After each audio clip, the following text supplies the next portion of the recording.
Oi, essa é a segunda parte do vídeo da palestra que eu realizei no dia 25 de setembro de 2022 no Centro Acadêmico Clóvis Bevilacqua, da Faculdade de Direito da Universidade Federal do Ceará. Se você não assistiu a primeira parte, assiste lá primeiro. Vai ser importante para você entender o que eu vou falar aqui hoje. E antes de começar o vídeo, curte aqui embaixo e me segue aí. Eu vou dar um exemplo disso, né? A chamada aula expositiva, né? A aula expositiva é ainda a aula que tem a maior vantagem econômica sobre outras técnicas de ensino. Por vantagem econômica, eu quero dizer duas coisas. Primeiro, ela é a que melhor atende ao modelo, que é o modelo da Revolução Industrial, em que era preciso estender a aprendizagem para o maior número possível de alunos. E a aula expositiva é a linha de montagem da aprendizagem. O que eu quero dizer com isso é que eu posso dar uma aula expositiva para 3 pessoas ou para 300. Eu não posso fazer seminário com 300 pessoas. Não é viável. Cada pessoa vai falar 1 minuto. Como técnica de ensino, o seminário se caracteriza pelo fato de que ele requer poucos alunos. A sala de aula, ela pode ser a mesma aula, ela pode ser aplicada para 3, para 30, para 300 alunos. Né? Então, ela é econômica desse ponto de vista. Né? É um ponto de vista financeiro até. É mais barato para uma instituição de ensino privada ter professores que dão aula do que ter professores que ensinam por meio de seminários. A segunda coisa pela qual eu chamo a aula expositiva de econômica é que ela apresenta uma economia de esforço para o aluno. E isso não é uma coisa ruim. O Mário Quintana disse que foi a preguiça que inventou a roda. Se a gente não tivesse preguiça, não teríamos criado a roda. Né? Não é ruim que o aluno queira ter o menor esforço possível para aprender o maior conteúdo possível. E a aula expositiva é muito eficiente para isso. Mas isso mesmo revela qual é a limitação dela. A limitação dela está no fato de que ela serve em função dos objetivos mais baixos da taxonomia de Bloom. Mas ela não serve para os mais elevados. O que eu quero dizer é o seguinte: se o meu objetivo é que o aluno lembre de algo, ou que ele compreenda algo, nada supera em eficiência a aula expositiva. Mas a aula expositiva é inútil se o meu objetivo é fazer que ele julgue, avalie ou que ele crie. Aí eu preciso de outras técnicas de ensino. Então, eu acho que uma ideia importante para a gente pensar qualquer forma de educação é que existe uma relação entre objetivos e técnicas. Técnicas não são uma coisa aleatória. Nós não chegamos à aula expositiva por acaso. Foi um processo de aprendizagem na educação. É muito eficiente. Se eu quiser que o aluno lembre, se eu quiser que ele compreenda, mas se eu quiser que ele analise, o seminário é muito mais adequado. Se eu quiser que ele julgue, que ele crie, existem outras técnicas mais adequadas do que a aula expositiva.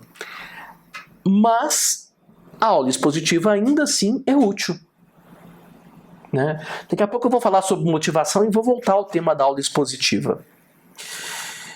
Eu acho então que isso também é interessante porque às vezes o professor fica procurando, para variar, né, o seu cartel de técnicas, ele fica procurando técnicas que são muito complexas para objetivos que são muito simples, né?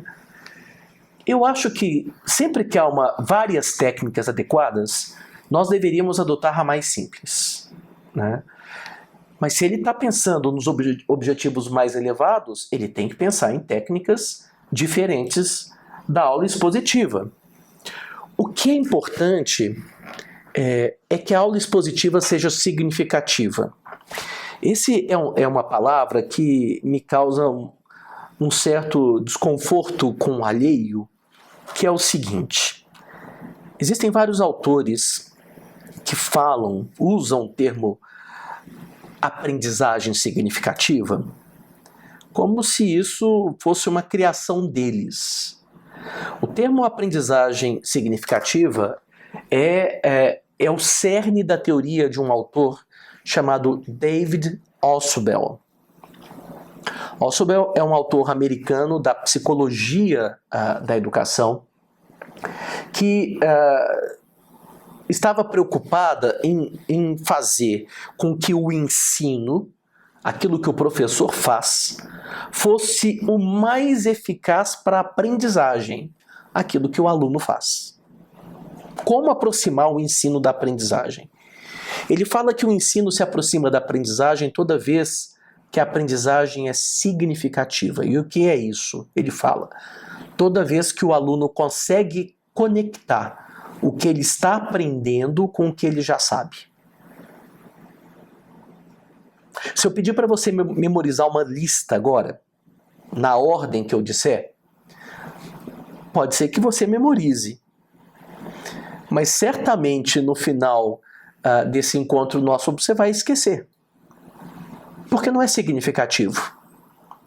Né? Por que é que você não se lembra daquilo que você estudou em química no ensino médio? Porque não está conectado à sua estrutura geral de conhecimento. O Ausubel usa uma figura que eu acho muito interessante. Ele fala que o conhecimento é como uma torre, como a Torre Eiffel, por exemplo. Se você segura uma barra de ferro, enquanto você estiver segurando ela, ela não cai. Mas se você soltar ela, ela vai cair. Mas se você, ao invés de você segurar a barra, você conseguir conectar aquela barra nas outras barras da torre, elas vão se manter. O conhecimento que a gente articula com o que a gente já sabe é aprendido. E é muito interessante porque o Ausubel diz uma coisa: o que é importante é que o conhecimento seja significativo e não mecânico, que é o oposto. Isso não quer dizer que não pode ser por reprodução, que tem que ser por pesquisa. Não, existem conhecimentos que estão ligados à pesquisa e que não são significativos. E por isso a gente não lembra depois. O exemplo clássico que o Ausubel dá é o seguinte: resolver um quebra-cabeça com 500 peças. Você lembra a posição das 500 peças depois que você faz? Você está pesquisando, você está descobrindo a posição delas por pesquisa. Mas você não vai lembrar disso depois. Não é significativo. Né? Uma aula expositiva é reprodutora, e não por pesquisa, mas pode ser significativa. E o segredo está em o professor conseguir fazer conexão entre o que o aluno sabe e o que ele está aprendendo. Né? Isso tem a ver também com os limites da aula expositiva. A aula expositiva tem limites, como eu falei. Né? Não adianta você tentar desenvolver o senso crítico do aluno com a aula expositiva. Né? A aula expositiva é de natureza reprodutiva. Por outro lado, existem outras técnicas que são adequadas para isso. E o professor pode pensar o uso dessas técnicas para desenvolver os chamados objetivos mais elevados. Né? E aí é interessante que eu quero falar de dois, que eu acho muito interessante. Primeiro, dramatização. Para que serve a dramatização? Bom, a dramatização não serve para transmitir conteúdo. Por que não? Porque uma das vantagens da aula expositiva, que torna ela eficiente, é que a aula expositiva garante um certificado. O aluno sabe que o que o professor está falando está certo e é atual. Essa é uma das vantagens da aula sobre o YouTube. No YouTube você nunca tem certeza que o que está sendo ensinado para você é certo. Mas no sistema universitário, o fato de que o professor passou por uma avaliação e está ali, é uma chancela da universidade que o conteúdo que está sendo transmitido a você é um conteúdo certo e atual. A dramatização não garante isso. Quando um aluno dramatiza uma situação, os alunos que estão assistindo não têm garantia de que ele está transmitindo o conteúdo certo. Também não serve para desenvolver habilidade. Por que não? Porque eu não posso fazer todos os alunos dramatizarem algo. Se eu vou dramatizar um júri, por exemplo, eu tenho que escolher ali 10, 15 alunos que vão desempenhar algum papel no júri e os outros vão só assistir. E as habilidades se transmitem fazendo. Então, para que serve a dramatização? A dramatização não trabalha propriamente com os conteúdos ou com as habilidades. As dramatizações trabalham com uma outra coisa. Elas trabalham com as atitudes. Os alunos, quando estão assistindo um júri, ocorre um processo de catarse, no qual ele se coloca mentalmente no lugar dos atores. E ele começa a perceber coisas interessantes. Por exemplo, eu acho que uma coisa interessante para um professor fazer num júri é combinar com os alunos que são os atores que o juiz vai tratar de modo diferente o Ministério Público e o advogado de defesa. Para que os alunos que estão assistindo percebam isso. E percebam a injustiça, né, para dizer o mínimo, sobre a situação. Então eu acho que a dramatização ela pode ser usada para coisas que a gente não pensou. Que tem a ver com isso, com essas mudanças de atitude. Né? Eu acho que tem uma cena daquele filme Encantada. Não sei se vocês já assistiram, da Disney. Uma princesa de desenho animado que cai em Nova York. Que é uma cena que tem a ver com isso. Né? O futuro marido dela é um advogado e ela não sabe como se comportar nesse mundo Nova York e vai no escritório e lá tem um casal que está se separando e ela começa a chorar, mas vocês vão se separar, mas vai morrer para sempre e tal. E eles saem bravos de lá, mas voltam no dia seguinte e falam assim, olha, pro advogado, eu queria te agradecer muito, porque essa menina que trabalha aqui com vocês nos ajudaram a compreender que o que a gente queria não era separar. Eu acho que essa mudança de atitude é algo que a dramatização pode ajudar. Como também a autoavaliação. A autoavaliação é uma coisa que os alunos eles dizem que gostam, mas na hora de fazer não gostam. Porque é uma coisa diferente, uma coisa difícil se autoavaliar. E, sobretudo, transferir essa autoavaliação para uma escala de pontuação. Quanto é que valeu o meu esforço? Em 100. Né? Só que a autoavaliação tem a ver com isso, com a possibilidade de treinar essa capacidade, a gente chama de metacognição, de o aluno avaliar a sua própria aprendizagem. A autoavaliação tem a ver também com a construção de empatia e de um relacionamento bom entre aluno e professor. Né? Eu vou dar um exemplo que eu dou no livro. Imagine que você está aplicando uma prova e essa prova é interrompida por causa de um evento que ocorre na faculdade. Imagina, por exemplo, uma menina na turma entra em trabalho de parto. Ou explode uma bomba no pátio. A prova tem que ser interrompida. Aí o que você faz?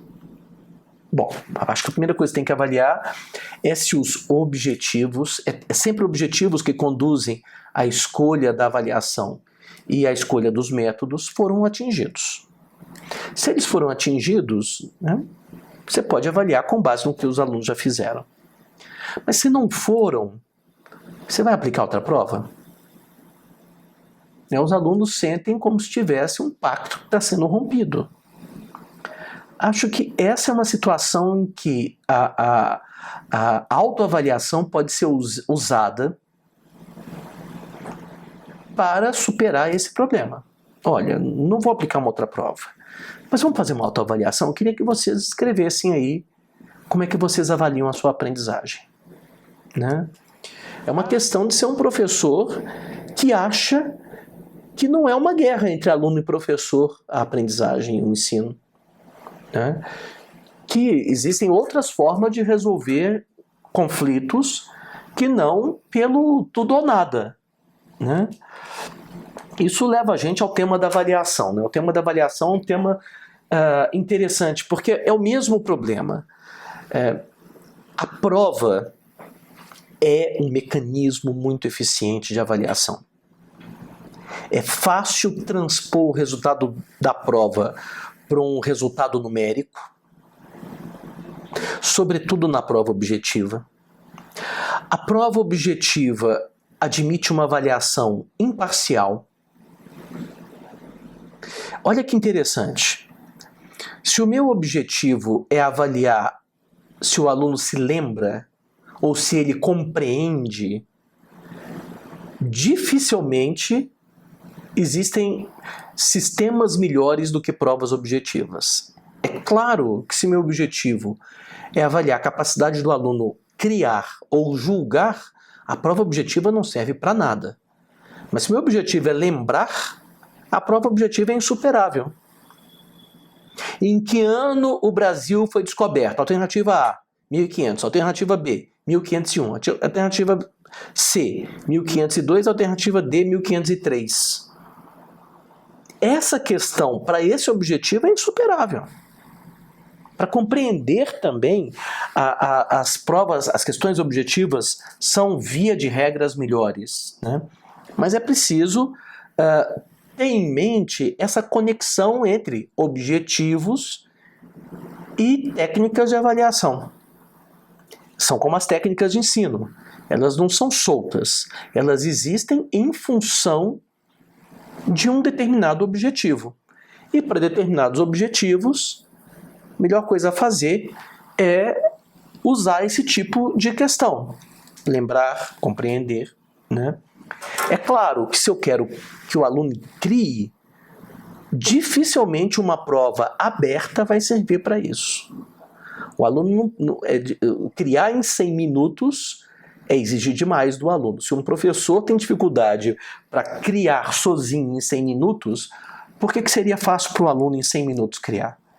Se o objetivo é criar, é preciso que utilize outros mecanismos de avaliação mais adequados para isso. Né? Eu disse que eu queria voltar ao tema da sala de aula, porque no livro eu ainda trato de um outro assunto, que é o tema da motivação. Motivação é um tema muito interessante, porque uma pergunta que professores se fazem é: por que a aula no cursinho preparatório para concurso de promotor é tão mais eficiente do que a aula que ocorre na universidade? Um curso de Direito cabe em 3 meses de cursinho preparatório. Como é possível isso? Não é só com Direito. Com a Medicina acontece a mesma coisa.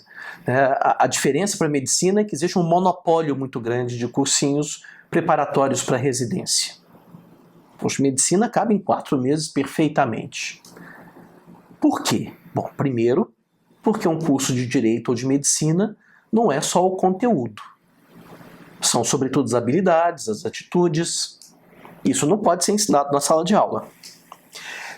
Segundo, porque uma das características dos alunos do cursinho é que eles têm uma motivação muito similar. Os alunos que vão a um cursinho querem todos passar no mesmo concurso. E para isso eles têm que aprender o conteúdo. Porque na questão, na etapa fechada, o que é avaliado é só a memorização do conteúdo. Só lembrar. Então, uma diferença da universidade para esses cursinhos é essa uniformidade de motivação dos alunos do cursinho. Na universidade não é assim. Você tem um aluno que não gosta de direito civil, ou que não gosta de direito penal, ou que não gosta de direito administrativo, né? E assim por diante. Ele tem que fazer o mínimo. Mas ele não tem o interesse que um aluno que tem uma bolsa de iniciação científica naquele campo tem. Segundo, é que a vida universitária, como eu disse, não se limita à sala de aula. A vida do cursinho se limita à sala de aula. Mas a vida universitária não. O centro acadêmico, as festas, os corredores, a conversa no corredor com o professor são tão ou mais importantes do que a sala de aula. Então, em qualquer curso superior, a motivação do aluno em sala de aula é diferente da motivação do aluno num cursinho preparatório. O que a gente pode fazer para reduzir isso? Bom, a gente pode tentar conhecer melhor o aluno. Alunos diferentes têm motivações diferentes. E aí existem muitas pesquisas que mostram que para um determinado modelo de aluno, o bom é a aula expositiva e a prova objetiva. Esse aluno é um aluno que geralmente tem uma necessidade de desempenho, mas que só concebe a avaliação pelo professor. É o professor a única pessoa capaz de avaliar o meu desempenho. E o desempenho consiste em atingir um determinado percentual na prova. Tem outros alunos que não são assim. Tem alunos que são sociais, que a experiência coletiva da sala de aula é muito mais importante para ele do que esse desempenho. E aí alunos com motivações diferentes exigem técnicas diferentes. É por isso que esse é um dos motivos pelos quais a gente varia técnicas. Elas têm que ser orientadas pela escolha de objetivos. Mas a gente varia as técnicas porque isso permite que a gente atenda o maior número de alunos com motivações diferentes, né? E aí a gente chega então no problema do relacionamento, e eu estou quase terminando. O relacionamento do aluno-professor, boa parte dele ocorre no contexto da aula. E o contexto da aula é provavelmente o mais complicado de todos, né? O ex-presidente Fernando Henrique Cardoso disse recentemente que uma coisa que ele descobriu na política é que toda vez que ele falava, ele evitava usar ironia, porque sempre tinha alguém que entendia mal. A mesma coisa acontece com o professor, né? Eu tenho colegas que usaram em algum momento de ironia e tiveram problema por isso. Eu estou dizendo que os professores não podem usar ironia? Não. Eu estou dizendo que se você quer tratar os alunos com ironia, os alunos primeiro precisam confiar em você. O bom relacionamento com os alunos é chave para o sucesso de qualquer coisa que se diferencie mais da aula tradicional, da prova objetiva e assim por diante, né? E aí eu quero terminar falando sobre duas coisas que eu acho importantes para quem quer ser professor. Um tem a ver com algo que eu já levantei. Eu falei que existem escolhas políticas que têm a ver com um modelo e que a sala de aula e a aula expositiva atende um determinado modelo industrial de educação, de linha de montagem. Para a gente ter um modelo alternativo na universidade, a gente precisa lutar politicamente por isso. E se você, como professor, um dia achar que existem objetivos que não podem ser desenvolvidos na aula expositiva e que são importantes para aqueles alunos, você tem que lutar por turmas menores, melhores condições de ensino e assim por diante. Então, o que eu quero dizer com isso é que a mobilização política dos professores não é uma questão meramente salarial. É uma mobilização por modelos de ensino. O que eu acho importante, quais valores eu acho importante na educação. E a segunda coisa que eu queria falar, para terminar agora, terminando mesmo, é que o ensino, como quase qualquer atividade humana, é também uma atividade física. E a gente tem que estar preparado para isso. Acho que uma coisa que os professores descuidam é do uso da voz, e se ele quer dar aula por muito tempo, ele precisa preservar a voz dele.